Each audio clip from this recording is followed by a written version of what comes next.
Welcome students. तो last lecture में हमने कम्प्लेक्स इंटीग्रेशन पढ़ी थी और हमने ये देखा था लास्ट लेक्चर में कि अगर हमारे पास कोई भी एक फंक्शन गिवन है R2C, तो ऐसे फंक्शंस का हम किस तरह से इंटीग्रल है वो कैलकुलेट करते हैं। ओके, तो इस इंटीग्रल की नीड हमको आज पड़ेगी। तो इसलिए आप अगर आपने हमारा लास्ट लेक्चर नहीं देखा तो एक बार उसको ज़रूर देखें। ओके, तो आज बेसिकली हम बात करेंगे कंटूर इंटीग्रल की। ठीक है, तो प्रीवियस भी लेक्चर्स में हमने कंटूर जो है वो डिफ़ाइन किया हुआ था। तो अब के लिए हम मान लेते हैं कि सबसे पहले लेट कर लेते हैं कि हमारे पास एक फंक्शन है। अब वो किसी कम्प्लेक्स प्लेन सी से सी तक डिफाइंड है। ठीक है, तो देखिए अब की बार हमारे पास क्या होगा। मान लीजिए हमारे पास कोई पॉइंट है Z1 और पॉइंट है Z2। अब हमको बेसिकली डिफरेंस समझना है कि जो रियल इंटीग्रल्स हम निकालते हैं और कम्प्लेक्स इंटीग्रल्स निकालते हैं उनमें मेजर डिफरेंस क्या होता है। जब हम कोई भी दो पॉइंट्स के अराउंड इंटीग्रल्स निकालते हैं रियल में, तो हमारे पास सिर्फ एक ही पाथ होता है, डैट इज़ वो real line, straight line path होता है। डैट मीन्स अगर मैं यहाँ पर कोई भी पॉइंट लेता हूँ T1 और ये T2, तो रियल लाइन के लॉन्ग अगर हम निकालते हैं तो हमारे पास सिर्फ एक ही पाथ होता है जो इन दो पॉइंट्स को कनेक्ट करता है। बट जब हम कम्प्लेक्स प्लेन की बात करेंगे तब देखिए यहाँ पर Z1 है और यहाँ पर Z2, हमारे पास दो पॉइंट्स हैं। तो अब क्या होगा कि जो इसका इंटीग्रल हो सकता है वो हम इन्फिनिटली मैनी पाथ्स के लॉन्ग निकाल सकते हैं। एक हम यहाँ से स्ट्रेट लाइन की भी निकाल सकते हैं और एक यहाँ से हम कोई पैराबोला के थ्रू जा सकते हैं, या हम किसी भी कर्व के लॉन्ग जो हैं इस पाथ से इस पाथ के लॉन्ग जा सकते हैं। ठीक है, तो हम क्या करेंगे, वन बाय वन पाथ के अकॉर्डिंग जो है अपनी कैलकुलेशन करेंगे। तो सबसे पहले अब हम मान लेते हैं कि हमारे पास कोई भी एक ये पॉइंट है और एक ये पॉइंट है, और हमने क्या ले लिया, कोई भी एक कंटूर ले लिया। ठीक है, जिसके अलोंग हम क्या करेंगे, अपना इंटीग्रल को कैलकुलेट करेंगे। तो सबसे पहले हम क्या एक्सपोज करते हैं कि एफ हम मान लेते हैं कि सी टू सी हमारे पास क्या है, एक फंक्शन है। ठीक है, जो कि हमारे पास इसको इस तरह से मानते हैं कि let f of z be piece wise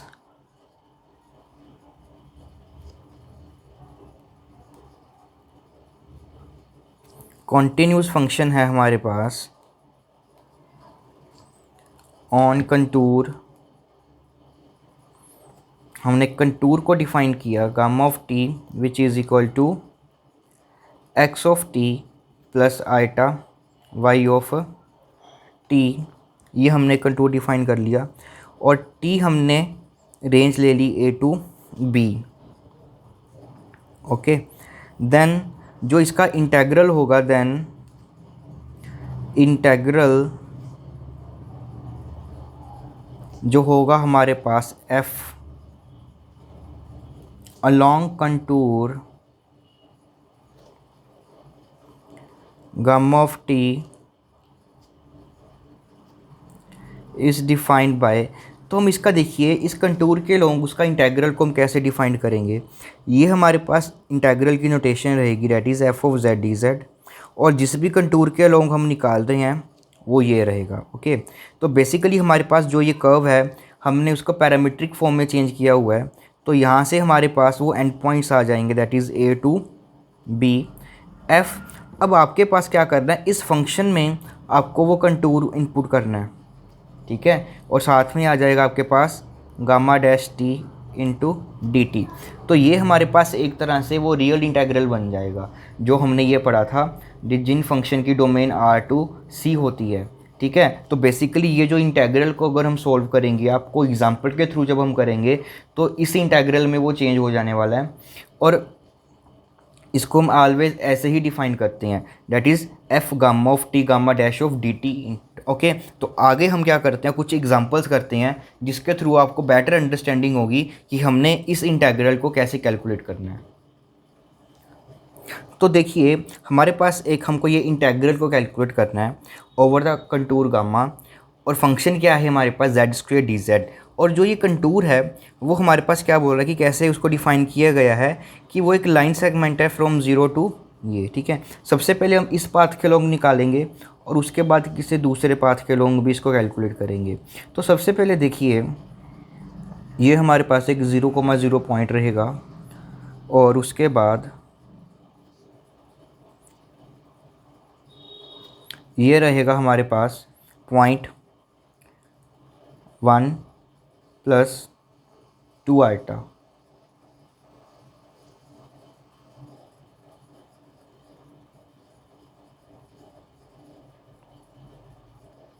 date means हमको एक 0,0 पॉइंट गिवन है और एक पॉइंट गिवन है 1,2। ओके, तो देखिए जब भी आपको कंटूर इंटेग्रल निकालना है तो जो ये हमारे पास कर्व होती है, इस कर्व की हमको पैरामीट्रिक इक्वेशन चाहिए होती है। ओके, तो वो देखिए पैरामीट्रिक इक्वेशन जो है वो हम कैसे फाइंड आउट करेंगे इसकी। तो सबसे पहले ये हमारे पास एक स्ट्रेट लाइन है और जब आप इस स्ट्रेट लाइन की इक्वेशन को फाइंड आउट करोगे using the slope formula, that is y-2/x-1 is equal to 2/1। तो यहाँ से जब आप इसको सॉल्व करोगे तो आपके पास वैल्यू आ जाएगी y इज इक्वल टू,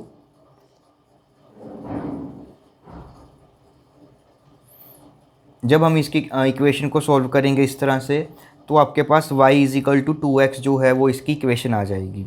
ठीक है, तो डैट मीन्स अगर x हमारे पास t रहेगा, अगर x मैं यहाँ से पुट करता हूँ t, मतलब कि अगर x की वैल्यू मेरे पास t रहेगी तो यहाँ से उसके y कंपोनेंट की वैल्यू कितनी रहेगी, 2t रहेगी। तो यहीं से हमारे पास क्या हो जाएगा कि हमने हमारी कर्व को पैरामीट्रिक फॉर्म में चेंज कर लिया कि अगर हमारे पास उसका x कंपोनेंट t रहेगा कर्व का, तो उसका जो y कंपोनेंट है हमारे पास वो रहेगा आपके पास 2t रहेगा। और t हमारे पास कहाँ से लेकर कहाँ तक वैलिड करेगा, 0 से स्टार्ट कर रहे हैं तो ये 0 से जाएगा और t की वैल्यू हम 1 पुट करेंगे। ठीक है, तो डैट मीन्स तो हमारे पास 1,2 पॉइंट मिल जाएगा। तो हमने क्या कर लिया, इस कर्व को उसकी एक पैरामीट्रिक फॉर्म में रिप्रेजेंट कर लिया। अब इसका इंटेग्रल देखते हैं हमारे पास कैसे आएगा। तो यहाँ से हमारे पास ये इंटेग्रल z²/z, ठीक है, तो ये आ जाएगा हमारे पास, ये हमारा a का काम करेगा और ये b का, तो ये 0 to 1। अब हमको अगला स्टेप क्या करना है, तो यहाँ से देखिए आपके पास f(z) जो फंक्शन है वो z² है, जो यहाँ से आपके पास f(z) फंक्शन है वो z² है और हमको f(γ_t) निकालना है। ओके, तो f(γ_t) क्या है हमारे पास, t प्लस आयोटा 2t, यही पड़ा है। ठीक है, तो ये आ जाएगा आपके पास t plus iota 2t whole square. तो यहाँ से हमारे पास आ गया t plus iota 2t whole square और साथ में आता है हमारे पास γ't। तो इसका हम डेरिवेटिव निकालेंगे तो वो आ जाएगा 1 प्लस आयोटा, मतलब 2 आयोटा आ जाएगा।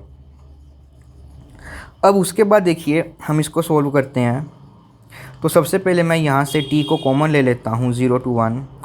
t को जब मैंने यहाँ से कॉमन लिया तो मेरे पास बन गया ये t इंटू 1 प्लस 2 आइटा और ये होल स्क्वायर है तो ये होल स्क्वायर आ जाएगा और यहाँ से 1 प्लस 2 आयोटा dt। अब यहाँ से हम कांस्टेंट बाहर निकाल लेंगे 0 to 1 और इसको हम ओपन कर लेंगे। और इसके बाद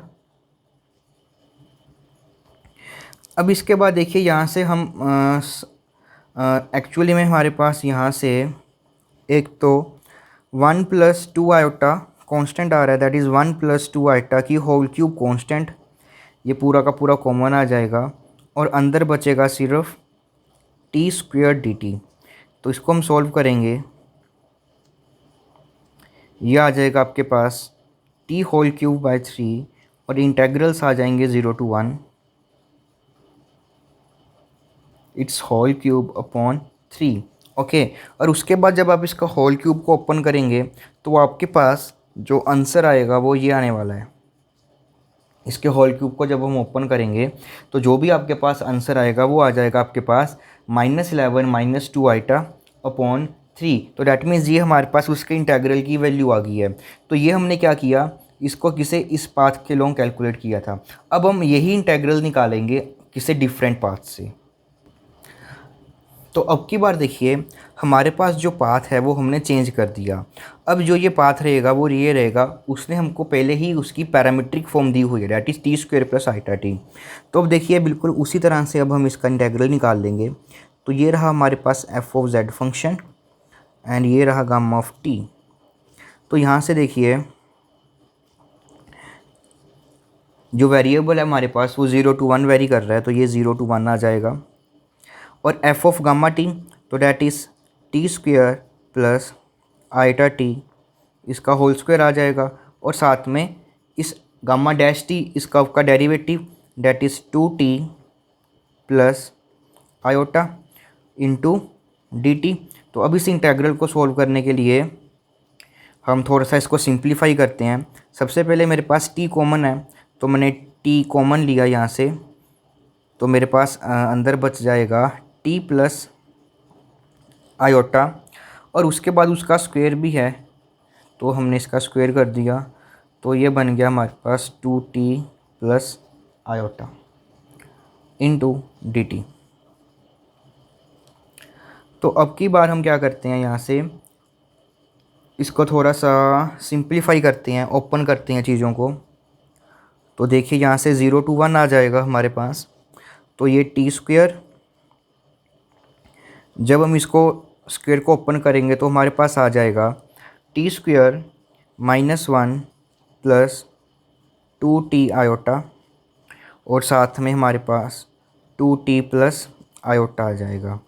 और जब हम इसको थोड़ा सा सिंप्लीफाई करेंगे, इसको सिंप्लीफाई करने के बाद जो आपके पास लास्ट में बचेगा वो कुछ बचेगा इस तरह से, 2t⁵ minus 4t³ plus iota, यहाँ पर आ जाएगा 5t⁴ माइनस टी स्क्वायर। तो अब हम इसका इंटेग्रल को सॉल्व करते हैं। तो इंटेग्रल को सॉल्व करने के बाद आपके पास आ जाएगा 2⁶/6 minus 4t³ plus iota 5t⁵ minus t³/3, और साथ में इसकी लिमिट्स आ जाएंगी हमारे पास 0 to 1। ओके, जब हम इसको सिंप्लीफाई करेंगे तो ये हमारे पास 1 पुट करेंगे, तो ये आ जाएगा हमारे पास 1/3 माइनस 1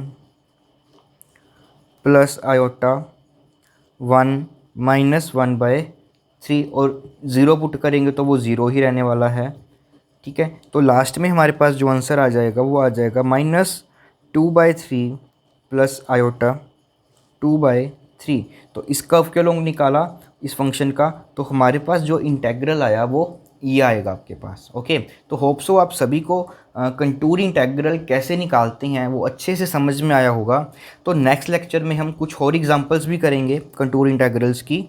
तो मेरा ये रहेगा कि मैक्सिमम मैं आपको एग्जांपल्स, हर टाइप के क्वेश्चन है वो इसमें कवर कराऊँ। ओके, तो चैनल को सब्सक्राइब, हमारी वीडियो को लाइक करना मत भूलें, और वीडियो को बिल्कुल भी स्किप मत किए।